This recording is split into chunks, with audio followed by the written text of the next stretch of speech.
The following is a presentation of the Pro Wrestling Report. Informative, entertaining, and real since 1998. 5, 4, 3, 2, 1.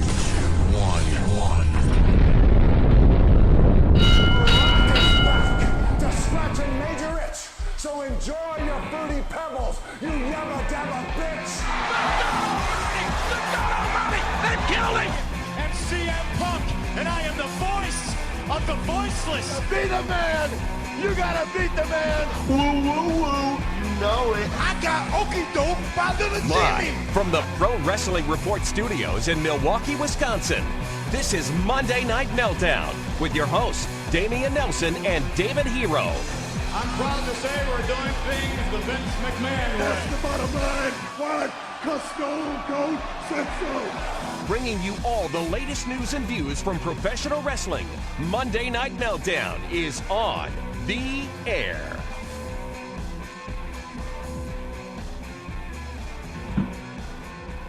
And welcome, ladies and gentlemen, to the Monday, May 21st edition of PWR Monday Night Meltdown. Damian Nelson coming in here along with David Hero and Matthew Thomas as we get ready to break down tonight's WWE Raw. Thank you for joining us wherever you are all over the world here on Blog Talk Radio and PWRshow.com. We're going to be taking your phone calls when we enter the phone zone at the end of the program. But in the meantime and in between time, you can join us right now live in the chat room here on Blog Talk Radio, the chat room here on Blog Talk Radio, where all the conversation about tonight's show will continue, including during the timeout. Several hundred people in there right now already talking about WWE Raw. Join a worldwide audience on Twitter. Follow the Pro Wrestling Report on Twitter, at PWR Show on Twitter, to continue that conversation as well. Some active tweets tonight on what was I don't really know what to say about this Raw, to be honest with you at this point, because I don't know, something's happened here, guys, and I tell you what, after tonight, the prospect of 3 hours of this on a Monday night each and every week is not very encouraging to me. David Hero, Matthew Thomas, tonight WWE Raw focused on some new things, but really closed up a lot of loose ends from last night as well. It is clear now that it's going to be John Cena and the Big Show going forward into No Way Out on pay-per-view. It is also clear that we are not done with Daniel Bryan and CM Punk. I have no problem with that, to be honest with you. But first, David, tonight, Raw, how about that whole opening segment where John Laurinaitis came out, said that, he tried to explain away why he hired the Big Show, said he had done so Saturday night, and then Sunday he came and helped him, and then later on in the show we'd find out that apparently Ace only hired him in the wee hours of the morning. John Cena, obnoxious. What the hell happened? What the hell happened? Man, I mean, last couple of weeks we've talked about how great the opening segments have been. Not tonight. No, it just seemed like it was a little unsettling. It wasn't completely planned out, thought out. They didn't put their best pencil forward, I guess you could say. John Cena, I mean, most of us know he's going through a divorce. It's going to be nasty. It's going to be, terrible, and I don't wish that on anybody.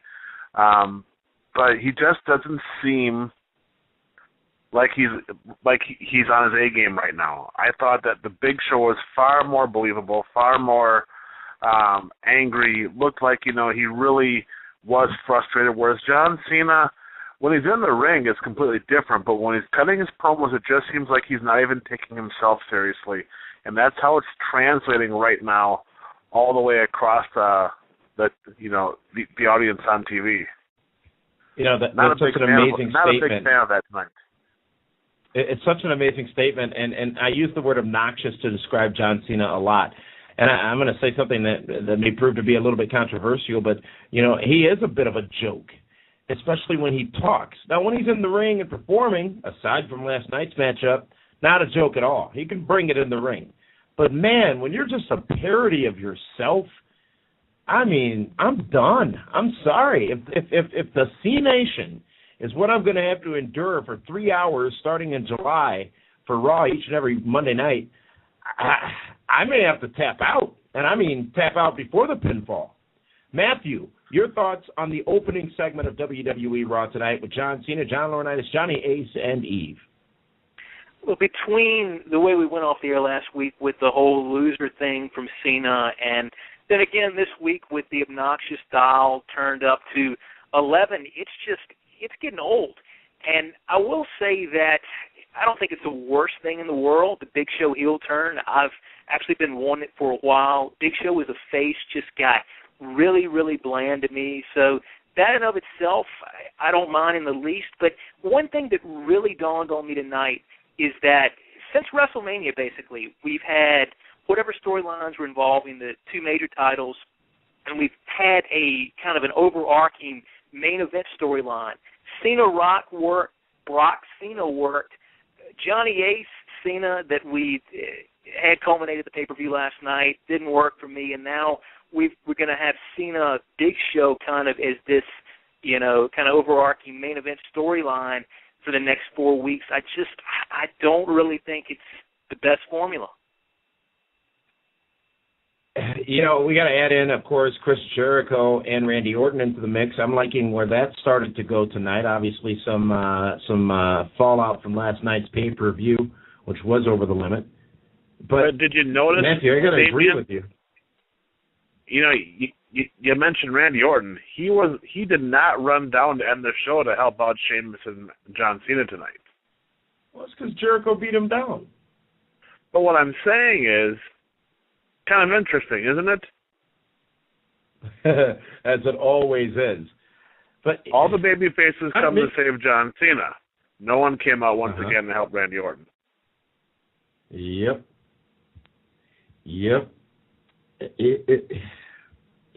Maybe we're the wrong audience. Maybe Raw's not for us. And apparently it's not for a lot of people. The ratings have been going on a downward trend for the last couple of weeks. And we're going into summer. People are dealing with school, prom, getting ready for summer, all that stuff. I get it. Maybe fewer people are watching. But at the same time, I'm not saying tonight was a throwaway show, but, I mean, give me some excitement.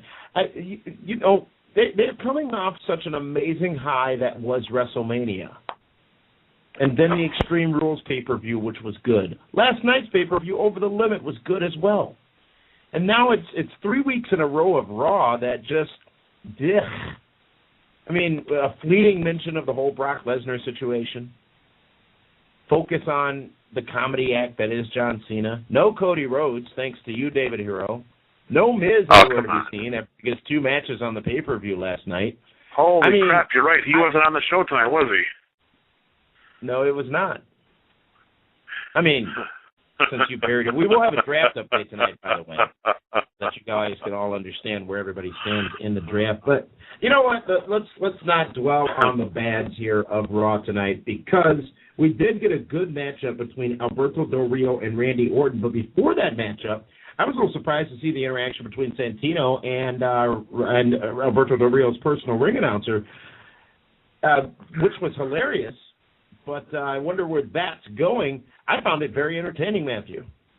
Oh, absolutely. I thought it was hysterical. And, I mean, I think there's money. I would pay good money to see Santino and Ricardo. I think that could be, a comedy match for the ages right there. So I was very, very pleased with the way that went down. David, obviously you're a fan of the man who wears the scarf, but where do you see that moving down the road, if you will? Well, I definitely think ADR right now is going to be going into a program with Sheamus, because obviously Jericho and Randy Orton have some unfinished business. And, Ricardo Rodriguez, he's actually a good worker. He's a lucha libre guy. And I can only imagine if him and Santino were to get going together in the ring, they could put together a nice little program. And I think that both guys could shock the world with how good that they could both be. The matchup versus Alberto Del Rio and Randy Orton was nothing to sneeze at as well. And how about Chris Jericho? We touched upon it earlier, but Chris Jericho with not 1, not 2, but 3 code breakers, and screaming to Randy Orton via the microphone, "I am the best in the world." And we talked last night on the post show for WWE Over the Limit about Chris Jericho and his purpose, I guess, in WWE. And Randy Orton's been, well, while in main events, he's still been relatively on the sidelines, comparatively speaking, to all the major things going on in WWE. Has Randy Orton become, as Michael Cole called him last night, the Friday Night SmackDown staple, if you will? I'm not sure if that's a good thing or a bad thing. Randy Orton, one of the most talented men in this business right now goes into a program with Chris Jericho, and hopefully that'll carry all the way through to SummerSlam, because I think much like Jericho has done for others, he can bring Randy Orton back up, not in the eyes of the fans, because the fans still love him, but in the eyes of the wrestling viewers like us who want to see more out of Randy Orton than just the pop when his music hits. If they really want to give some credibility back to Chris Jericho, maybe he has to say, hey, you know what? I am not the wrestler I used to be, because of the punt kick that Randy Orton gave him that knocked him out of the company a couple years ago. Maybe that's what the storyline can all go to. Maybe you can blame Randy Orton for his losses because he's lost his step or he's not doing as well as he once was because his brain's a little rattled. Maybe that's why he's going after Randy Orton. But I think, other than that, I think you're giving Jericho way too much credit. I don't know if Jericho means as much anymore as he once did 6 months ago.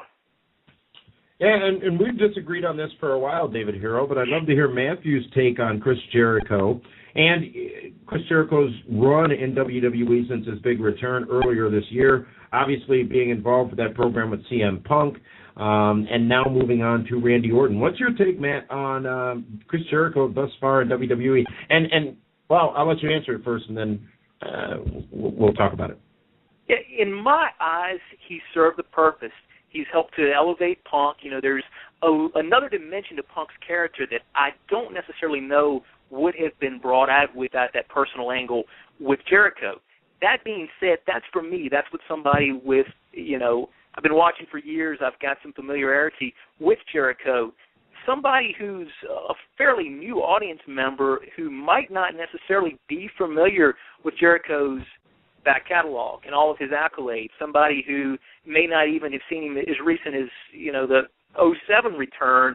He hasn't really done enough while he has been back to garner a lot of maybe respect from the younger audience. So that's my one concern. I think he's serving the purpose for the people that do have the familiarity to what he's done in the past, but for that younger audience that may not have seen him in the past, that is my concern with having him basically not win a match since his return. You do run that risk of a little bit of irrelevance in some of the younger viewers' eyes, I believe. Good point, especially since those younger viewers look at it as simply a win-loss record. And David, I think that we disagree on whether or not the wins and the losses matter, because I do think, just like Matthew said, that Chris Jericho played a huge role in the evolution of the character of CM Punk. Whether or not that took as well as it should is not part of that equation. But now I think Jericho could leave by SummerSlam, as he said he's going to, without ever really winning a major match, which I think would be fine, because if not Chris Jericho, then who could or should Randy Orton be bouncing around in the ring with right now? Well, right now the problem is there isn't anybody, because they haven't done a whole lot with the SmackDown brand to elevate anybody for him to have any type of program with. The sexy pick right now is Sheamus. But do you want to have your two top babyfaces feuding with each other with all these unproven other guys on the same roster? Yeah, of course, now Christian's back, but Christian, I want to see Christian have a program with Dolph Ziggler. I think that would be a tremendous program, and that could be some great money, that could be drawn. But right now, the SmackDown brand doesn't have a whole lot. So maybe, maybe Jericho just keeps losing all the way through past SummerSlam, and that's why he eventually has to leave. Well, we'll talk much more about that in the weeks to come. Of course, thank you very much, gentlemen, for your analysis. And speaking of talking about much more in the weeks to come, big stories coming out about people quitting companies, people signing with companies, people going to companies, blah, blah, blah, blah, blah. You can read some of those rumors on our website, pwrshow.com. You'll find that none of that has been verified yet. We are working some stories for this week's editions of Primetime to give you more specifics and I would say, I guess, the truth, as we tend to do, David Hero, on the situation with all these names being bounced around, including John Morrison, Melina, Ric Flair, Alex Shelley. There's a lot of chatter, if you will, right now, and we're going to try to clear some of that up for you, as only PWR can, on this week's editions of the Pro Wrestling Report Primetime Television. But continuing to talk about WWE Raw tonight, excuse me, Q&A time with Daniel Bryan, which brought out CM Punk, which brought out Kane, which put Punk at the commentary table, which then put Daniel Bryan in the Anaconda Vice to tap out. Was that a little bit of redemption for CM Punk tapping out last night during Over the Limit, David Hero? You know, I don't know really what the purpose was of all that. I don't understand why you got to go out there and beat the number one contender, the number one heel to your title. Why do you have to let the Big Red Machine choke him twice, demolish him with a chair, then the babyface comes in and puts the Anaconda Vice on him? It makes no sense. There was no real reason why CM Punk had to go after and chase down Daniel Bryan Danielson. I mean, if it's about revenge for getting hit with a chair on SmackDown, well, he beat the guy in the middle of the ring, 1, 2, 3. That right there should have been the end of it. I don't understand why they had to book the babyface to get so far over on the heel, because right now, why would I care to even watch the rematch? As good as their match was on Sunday, absolutely, because now Punk is just, he's been weakened by Kane and destroyed by Punk all within 6 minutes. Why would I want to see a rematch? Punk just proved to the world that he's smarter than Daniel Bryan, and he got over on him. Well, he was caught off guard, was Daniel Bryan. He didn't expect a match with Kane. He didn't expect CM Punk to attack him. David Hero, really? I thought you were a wrestling fan. You just said you didn't want to see a rematch between Daniel Bryan and CM Punk. I did want to see one. I did want to see one last night. I heard you. I did want to see it last night, but right now I don't know, because they shouldn't have had any interaction. They just should have been going back and forth saying who's better and why they're better. There was no reason for Punk to go and lock in the Anaconda Vice and then have DVD tap out so quickly, even though it wasn't a match. I just don't think that was the proper character development that they should have gone in. Matthew Thomas, did you feel that this went the way perhaps it should have gone, or do you think there was any damage to the future story between Daniel Bryan and CM Punk tonight by the actions of them in the ring?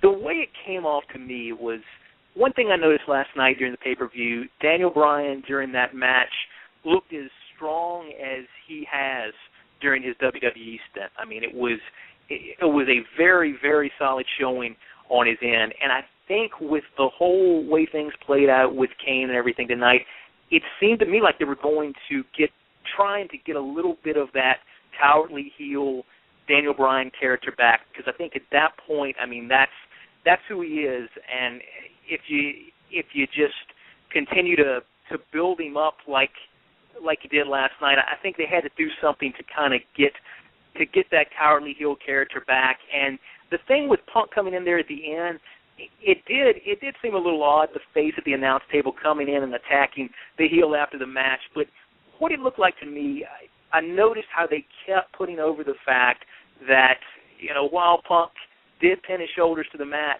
that Punk tapped last night. I mean, that was very solidly reiterated.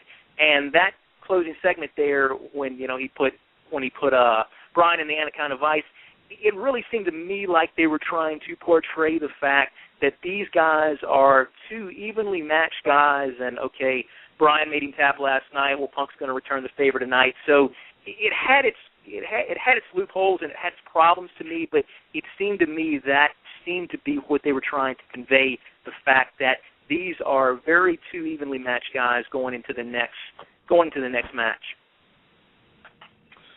Well, I still think that I still think it would have been better for the program if when Punk went to go hit Kane with the chair, it would make it look like, DBD hit him with it, that Kane would have seen Punk do it and it backfires on Punk, and then Kane leaves Punk laying in the ring. I just think that Punk is now in the same mode as John Cena, where they really never get over on the guy, that he's always outsmarting everybody. And I just think that if they want Daniel Bryan to, seem like he's that main event guy up there with him, let Daniel Bryan be just as sneaky and conniving, but get over.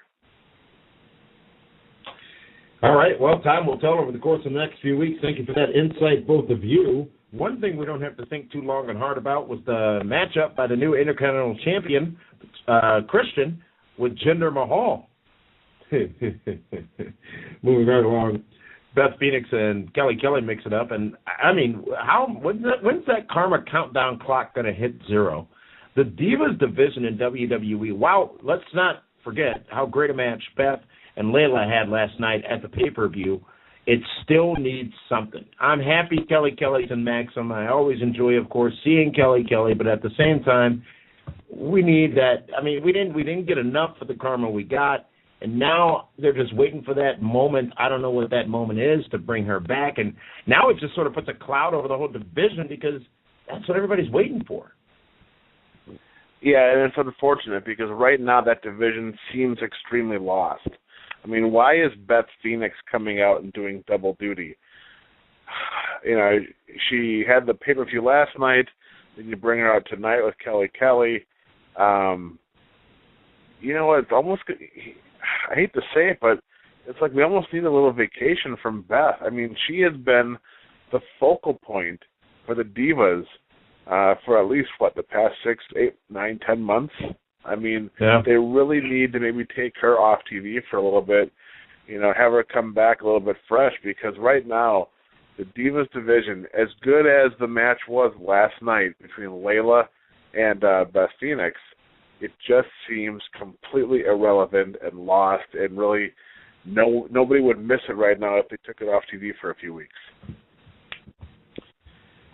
I think one thing that a lot of people didn't miss, at least I know, at least from what happened on Twitter and what people were saying to us on Twitter, is it's fascinating. I know he's a veteran, and I know he spent time in Japan, and I'm not talking about Lord Tensai, but John Laurinaitis, was able to last longer twice in the STF by John Cena than David Otunga was tonight. I'm shocked. Did you take note of that, Matthew? Remember, there was a 10-second count twice yesterday, and less than 10 seconds tonight, David Otunga taps out? Yeah, Johnny Ace is a tough one. He's got some. he can handle that stuff, and especially the equipped wetsuit he had on last night. I mean, I think that might have gave him some special powers or something. Well, I'm not really surprised. It's one of Damian Nelson's endorsed talents. How can I not be shocked the guy tapped out in 4 or 5 seconds? David Hero, do you believe in the term truth in advertising? Because you just lied. You haven't not endorsed David Otunga. I have not officially endorsed David Otunga. Do I think he is a tremendous talent? Do I think he has a tremendous future? Yes. Oh, you guys are buddies. I see he follows you on Twitter. I know there's a tightness. There's a brotherhood there. I know you're up to some shenanigans, amigo. I get it. Don't you go worrying about me, all right? Just worry about your own little self over there. We did also learn that it's going to be Big Show versus John Cena at No Way Out next month, and the main event featured John Cena teaming up with Sheamus to go up against Dolph Ziggler, Jack Swagger, and Lord Tensai. This was also a lumberjack match, and as you said, David Hero, it turned into a Donnybrook at the end of the matchup, and out to make their save was the entire face version of the locker room, but no Randy Orton. You know what? As exciting as that probably should have been, I still didn't care. You know why I didn't care is because John Cena left the ring to go hunt down the Big Show instead of standing. And he got knocked the fuck out. Yes, he did. Absolutely. John Cena. Do we really want to see John Cena versus Big Show in a steel cage? Apparently, I mean, let's be honest. You know, we don't. The kids might want to. This just goes to show you that they don't have anybody to work with John Cena. They don't. He was in a program with let's go back to Survivor Series, okay? He was in the program with Miz and R-Truth. I have no idea who even worked with in December. He may have had December off for all I know. Then, of course, he goes into the program with Kane. Then it's The Rock, a quick match with Brock Lesnar. Now he's recycled back again with the Big Show. Nobody else, obviously, they don't feel comfortable with him being in any programs with anybody right now. It's not good for wrestling. We don't want to see Big Show and John Cena. We saw that at WrestleMania 20, 8 years ago. Well, let's go around the room now and talk to the rest of our correspondents here with the Pro Wrestling Report about tonight's WWE Raw. 2 hours of action, and in just a few weeks, a couple months actually, we're going to get this for 3 hours each and every week. Oh, joy. Let's first go to Dwayne Williams. Dwayne, let's hear your thoughts on tonight's WWE Raw. Well, you know, I have to disagree with Mr. Hero. I actually think I actually think this is a fresh matchup with Big Show and Cena, and I'm actually looking forward to it. I think that the good thing about Big Show is that as a big wrestler, he has a wide range of roles that he can play, and I'm not a big fan of the jolly, friendly giant. I like the more aggressive heel character for a big wrestler, and Big Show seems to be moving into that zone. So I'm looking forward to the matchup. Wow. All right. Well, can't wait to hear from you after the matchup happens. Continue now and go to the social media diva, the lovely Linda Kay, who I know was watching the pre-show last night for WWE Over the Limit. Linda, how are you? Woo, woo, woo. You know it. What did you think was the strongest part of WWE Raw tonight? You know, I thought it was an okay Raw, but the highlight for me tonight really had nothing to do with any follow-up from Over the Limit. My highlight was the interaction with Santino and Ricardo Rodriguez. And I, too, would love to see them in a match, or I'm just going to throw this out there, but a possible new tag team. I mean, the whole Cobra tag team combo of Santino and Zack Ryder didn't last very long, but I think the fans would really appreciate a comical, but yet very talented tag team combination of Santino and Ricardo. Huh. I never would have thought about that. Hey, I'm down for it. I could hang with that. Thank you so much, Linda Kay, and the man they call Meathead. Your thoughts on WWE Raw tonight? You know, if I were to follow up with what Linda said, what happened to the team of Santino and the Funkasaurus? I thought that was a comedy team. I would love to see those guys go forward. But you know what? Santino and Rodrigo would be okay. I think it was pretty funny. You know, that was pretty much the highlight of the show for me because thank God I got a DVR, man. It was tough. I don't want it to sound like I'm negative all the time about the show, and I don't want it to sound like because we do Sudden Impact on Thursdays, I'm all TNA and not WWE. But besides Santino and Rodrigo, dude, you've always been about TNA. What are you talking about? I've always been about TNA. I do like the ladies when I'm talking about Impact Wrestling. But the problem is, what was on there for me tonight? And if that's what's going to be when it goes 3 hours, really, man, it's going to be a tough one. Again, I'll walk in at 9:45 and watch it in 15 minutes because there was nothing there for me. Well, thank you so much for those comments, Meathead. And, I tend to agree. And maybe, we talk about the high WWE was on coming out of WrestleMania. Maybe we got maybe the bar was set too high, and now we're expecting that type of excitement and energy each and every week. Don't know. We'll see what next week they'll probably come back one of the best shows they've done in years. Doubtful, but you never know. Thank you guys for all your feedback and all your contributions here tonight for the Meltdown and discussing WWE Raw. We're going to take a timeout, and when we come back, we're going to have an update on the 2012 Pro Wrestling Report Draft and take your phone calls on the phone zone. So if you haven't got in where you fit in already, you can do so by calling us at 877-317-9772. 877-317-9772. During the timeout, the conversation continues in the chat room here on Blog Talk Radio. This is the Pro Wrestling Report Monday Night Meltdown. Monday Night Meltdown continues after this, live on Blog Talk Radio. Don't forget to follow PWR right here on Blog Talk Radio right now. Be reminded of upcoming episodes and never miss Blog Talk Radio's most popular sports show. Follow PWR now.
There's only one place to get the latest from pro wrestling, including the only place to get 100% verified wrestling news. Watch or listen to all of our latest TV and radio broadcasts on demand and get caught up on wrestling news between episodes. PWRshow.com is the cleanest, friendliest, and most fan-friendly source for wrestling news on the web. The Monday Night Meltdown phone zone is now open. Give us a call live at 1-877-317-9772. And be sure to press 1 to get in where you fit in and be part of tonight's live show. We'll call on you by your area code, and when you hear it, tell us your name and where you're calling from. Then proceed with your question or comment. Yes, indeed. Welcome back here to the Pro Wrestling Report Monday Night Meltdown. I want to share with you guys a quick programming note. Next week, it's Memorial Day here in the United States. There will be no Pro Wrestling Report Monday Night Meltdown. However, we did find out that the big revolution would be revealed next Monday night on Raw, so be sure to tune in to our television broadcast next week, to find out our thoughts on what that may be, or what that was, actually. So no Meltdown next Monday night. We're taking the week off because I deserve it on May 28th. Damian Nelson here along with Matthew Thomas. We're going to be taking your phone calls in just a minute. Got some great callers on hold right now. But before we do that, David Hero, it's time to talk about the Pro Wrestling Report draft because, it's my favorite thing to talk about because, just in case you don't remember, maybe we'll have Matt remind you. Matt, who won the 2011 Pro Wrestling Report draft? You remember? Was the Nelson family, perhaps? Yes. The recognized symbol of excellence in professional wrestling. Well, last night was WWE Over the Limit on pay-per-view, and David Hero, your team, getting points. CM Punk, John Cena, Sheamus, Ryback, Cody Rhodes, and Alberto Del Rio all worked together to get you 130 points last night. Good job there. However, my better rounded team of The Miz, The Miz, Daniel Bryan, Dolph Ziggler, Chris Jericho, Brodus Clay, Santino, Randy Orton, along with the replacements, the tag team champions, Kofi and Truth, and David Otunga, got me 155 points last night. However, you are still in the lead with 395 total points to my 300 points. And the MVP of the draft right now, the person with the most points overall of anyone, is actually Sheamus on Team Super Friends. Very interesting statistic there. The man who got the most points overall last year was CM Punk. This year, CM Punk, not that person. However, he is tied with Sheamus. So you've got the 2-point leaders right now. Wait. Also, so the Sheamus is not the overall. He's the co-point leader. Yeah, I have the fine. two first place guys. Sharing work on your team. I don't allow sharing on my team. Nor do I allow 0-point participants, which you have two, Bobby Roode and Lord Tensai. Bobby Roode defended his title in the last pay-per-view. I demand recount. We'll get the interns right on that. Ladies and gentlemen, see, this is the stuff I deal with. People wonder why I'm so cynical, why I'm, sarcastic, whatever. It's because this guy lies and cheats and steals. Hashtag save Cody. That's all I got to say. Pick up the brand new Save Cody shirt right now at pwrshow.com. Let's go to the phone zone now, and we're going to start off. The person who's been waiting on hold the longest, David from Michigan. David, you're live here on the Pro Wrestling Report, Monday Night Meltdown. Hey, how's everyone doing tonight? Doing very good, David. Are you running or dancing? Because there's some ticking going on in the background there. No, I'm not. That's weird. All right, David, go ahead with your question or comment. Do you guys lose points if a wrestler loses twice in a pay-per-view? Do you lose points twice? No, David. Points will only count once for a participant on a pay-per-view in the PWR draft. So when The Miz appeared twice, he only equaled one set of points because you can only get one. You can only get points in one category per show per wrestler. It's in the rule book that Frank Cosentino holds. Thank you for that call, David. There was some issue on your lines. If you want to give us a call back, feel free to do so. We'll try to take you again. Let's go to our next caller, though, who comes to us from North Carolina, rather. Tony, you're live here on the Pro Wrestling Report. Yes, how you doing, guys? Hey, Tony. Hey, Tony. Yeah, it seems like to me it's time for the Big Show to lead the WWE. The man been there almost 10 years, never once headlined a WrestleMania or a SummerSlam. I don't get good guy, bad guy. He really, getting beat up by a lot of young guys now. He want to do that. He probably go to TNA. He want to do all that. Basically it's time him to go. He been there, he done that, and really what more, they going to do with him. Really, I don't understand. Thank you for that call, Tony from North Carolina, side of last night's pay-per-view, North Carolina, the state anyways. Here's the thing, David, the Big Show, he's got a place in WWE. I mean, he's turned face, turned heel 28,000 different times. I'm not sure I care more about that than I do the fact that I think he does have a place, and quite frankly, where else would Cena be going right now if not towards a program with the Big Show? And as you said earlier, David Hero, that's the inherent problem in WWE right now. Now, I'm not this person sitting here saying that they're not giving new talent a chance and blah this, blah that, whatever else, and I'm not trying to pretend to know what Vince McMahon is thinking like a lot of wrestling analysts in this industry do. But one thing is clear is there aren't many people who are ready. And if not for the Big Shows and the Jerichos of the world, they'd be in a much more world of trouble than they are now. Well, if you look at the Raw roster right now, there really isn't anybody that is John Cena ready yet. That people can believe, oh my gosh, John Cena has pretty much beat everybody there is to beat on that Raw roster, even on the SmackDown roster. Twice on Monday. Absolutely. So it's like, okay, well, Big Show, he makes the most sense now. Some people would think, hey, what about Tensai? Because he's been, early on he was being made out to be the big monster. He hasn't done it yet. He hasn't gotten the audience to believe that he is a legitimate, tough guy. Whereas Big Show, hey, he's got that big old weapon of mass destruction. That's a huge weapon for him. But the only problem is he's now gotten John Cena with it twice. His third time the charm, or does John Cena catch him the next time he tries to do it? Speaking of weapons of mass destruction, how about that AJ? She's trying to get mixed up with CM Punk this time. Matthew, your thoughts? Yeah, it certainly appears that way, especially if you look at the poster for the next pay-per-view. That's definitely looks like something's gonna go down there with her involved in the Punk Bryan storyline. So it'll be interesting to see how that all plays out. David, we wondered. We saw AJ. Punk might be straight edge, but we all know he has an addiction to hot women. You know what I mean? He's been through more divas and knockouts in the locker rooms than anybody else in the history of this business, as far as I'm concerned. And yeah, anybody? AJ is. I'm sorry. Anybody? Oh, well, I mean, if you look at CM Punk's resume, it's pretty damn impressive. So I'm just saying, it's like wow. It's like okay, now there's AJ, brings a whole different dynamic, and you know what? I think when you saw Punk kind of trying to comfort her, that was the most genuine thing I think Punk has done, where he showed a little bit of vulnerability that he does, that he's just not always the angry, irritable, sarcastic guy. Yeah, absolutely. Frick.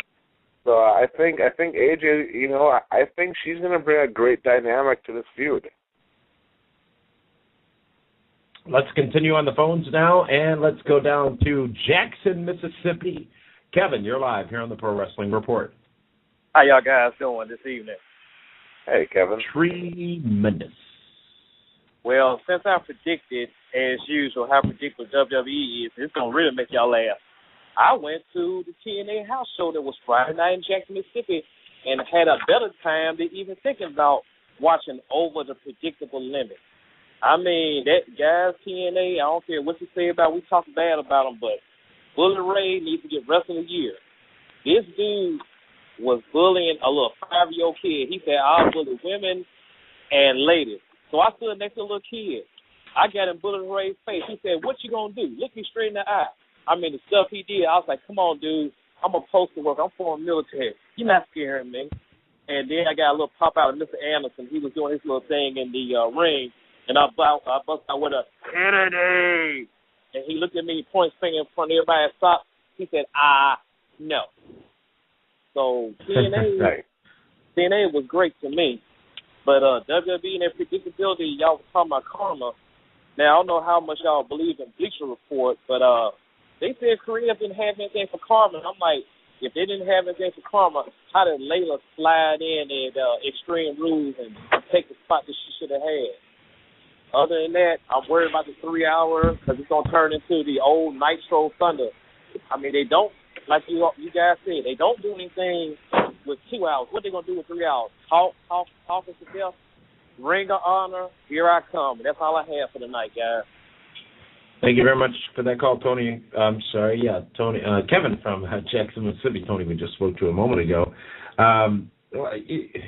You can believe whatever you read, wherever you read it, but be sure to believe anything you see verified at pwrshow.com. And look, I think the time will come that karma comes back, and I think it's going to be a great thing when she comes back. And I think the time will be right. I rarely believe the stories I see about, creative has, quote-unquote, nothing for them. But I do enjoy the show that I've seen that's called Creative Has Nothing For You with Colt Cabana and Marty DeRosa, but that's a whole different story. We'll see what happens. I think this is one of those cases where, again, that instant gratification society, we want it now. We know she's there. We know she's ready because she came back at the Rumble, but we'll see what happens over the course of the next few weeks and or months. Let's go now to Bloomington, Indiana, and let's talk to Arthur. Arthur, you're live here on the Monday Night Meltdown. What's up? What's up, guys? Hey, Arthur. Hello, Arthur. Let me just tell y'all, ever since what happened last night, and ever since what the heck is going on now, is driving me crazy. It's been in my head that now I'm even starting to go to start watching TNA because WWE has been in my life ever since I was 3 years old. But the stuff that I've been seeing, like Big Show going back to being a bad guy and just doing what he did to John Cena, and these dumb storylines is getting worse and worse by the minute. So I'm not going to give up on WWE. And as far as AJ is concerned, I'm having a slight hunch that something's going on between her, and I don't think going on with Punk, because I think that this is a plan between herself and Daniel Bryan. I know it, and I know it's going to happen at No Way Out. Yeah, that could be an interesting dynamic, and thank you for that call, Arthur. So Arthur thinks there's shenanigans going on between CM Punk and AJ. Shenanigans like yada, yada, yada? Or bada bing, or whatever you want to call it, you know? You're Italian? No. I'm just saying, you know, there's undercover shenanigans going on. Is that what? Let's go to Waukesha, Wisconsin. Let's go to Waukesha, Wisconsin, and speak to Sean for what will be our final call of the evening. Sean, you're live here on PWR. Hey guys, what's up? Hey Sean. A great night. I know I only got a few minutes to talk, and I don't mean to be disrespectful to you and David or anything, but I have been declining on watching Raw recently ever since Laurinaitis has been the general manager of both Raw and SmackDown. But I just want to say that I designed a website that I made a petition to have John Laurinaitis fired as both Raw and SmackDown. And as of right now, I have 226 signatures out of 1,000. So hopefully people who are listening to this can go to change.org/petitions/WWE and sign my petition. Sean, is this really happening? Is this really happening right now? You're coming here to plug your little petition to get John Laurinaitis. He won last night. He's not going to get fired. Come on now, Sean. Shenanigans. David, you put him up to that. And you know that Johnny Ace listens to the show, and they're going to go and send him a cease and desist to that website, and they're going to try to make him now to do to shut it down. I would check the mail in the next few days. You watch. You're going to get a cease and desist now from Titan Towers and their legal team. Sean, thank you very much for that call. And you know what? We're going to take one more call because we've got Gabriel from New Jersey. That guy's in big trouble. I mean, he has no idea what kind of shenanigans he's going to get himself into now. Gabriel, you're live here on the Pro Wrestling Report. Better get an attorney. Kudos to Damien for calling out how John Cena's maturity level has caught up to his childish attire. And to answer your question, like, Raw hasn't been for us for a really long time. I mean, WWE brings it once a year for WrestleMania, and then they're on cruise control with only certain exceptions. And like, for example, what did we see tonight after the pay-per-view? A boring opener. No Cody Rhodes. No Cody Rhodes, how to practice rolling your R's, some bad diva acting, Jericho wasting time as usual, and Sheamus running in to save Cena for no storyline purpose. I mean, how many times are we going to see the same locker room being emptied for a run-in? If it's ever been more obvious that the WWE is experiencing a lack of star power, it's the fact that the Raw GM has main evented more pay-per-views this year than either world champion. Wow. Dang. That's actually a true statistic, unfortunately. Damn. Gabriel, that just depressed me a little bit, but it's so true. Wow. How do you think I feel? Thank you so much for that. Thank you so much for that call, Gabriel, out in New Jersey. Hey, Matthew, I want to hear your take on this. You know, we've got a streak of pay-per-views going on here. I can't remember what it dates back to, but it's like 4 or 5 months, as Gabriel just pointed out, where neither the World nor WWE champion has been in what would be called the main event of them. Do you see that as an inherent problem with WWE? I think you really do run the risk of demeaning the titles when you go for a stretch like that, with that being the case. You know, like I said earlier, with Rock, Cena at WrestleMania, and then with Cena, Lesnar, I mean, those were kind of the big special attraction matches that, you know, it warranted that main event status. That was fine with me. But, you know, last night with Laurinaitis, Cena, and then I'm really hoping that Cena Big Show is not the main event of the next pay-per-view, but I've got a hunch that's probably the direction they're going in. I do have a problem with that. Yep. Well, thank you, Matthew. Wow. Well, what a Raw, what a show. You know what's great, though, I guess, what is it, next week? Is it next Thursday where Impact goes live? I think it is. I think you're right. Week. Absolutely. And, next Thursday, Damien. May 31st. And a couple people saying here tonight on this broadcast that they're going to give TNA Ring of Honor a try. Well, shoot, you should have done that a long time ago. It shouldn't be because WWE is, in your opinion, bad, but I welcome you. I afford you the opportunity to do that. You know what? I might just go to Orlando next week, David. I was there when they were live for the first time on January 4th. Oh, I think you definitely have to go back down there. And while you're down there, see if you can find the Pope. Oh, I know where he is. Okay, well, ask him when he's going to get back on TV again. He's being missed. A lot to talk about this week on our episodes of Primetime David, including, as I said, this controversy surrounding several stars in TNA, whether they're with the company, not with the company. And apparently, some people are reporting that there's been a battle amongst ring announcers in WWE, about the ridiculous. And unfortunately, true story about China's recent woes down in Miami, Florida. One thing I'm going to do between today and Wednesday's primetime for sure, and that's tomorrow, I'm going to pick up that Clash of the Champions DVD because I have not been anticipating a DVD this bad since I think the Bobby Heenan DVD of several years back. Because us who've been watching wrestling for a very long time remember those very special Clash of the Champions events. And when the wrestling business wasn't as saturated with pay-per-view as it is now, those were the events you had to see along with Saturday night's main event and the main event. And I encourage you all to go check that out as well. For the man they call me Dad, Linda K, Dwayne Williams, and Matthew, and David, this is Damian Nelson saying thank you so much for tuning in here to tonight's episode of the Pro Wrestling Report, Monday Night Mayhem. We'll see you Wednesday, Monday Night Meltdown. I can't believe I made that mistake. Monday Night Meltdown. We'll see you next Wednesday night on PWR Primetime Television. Thanks so much, folks.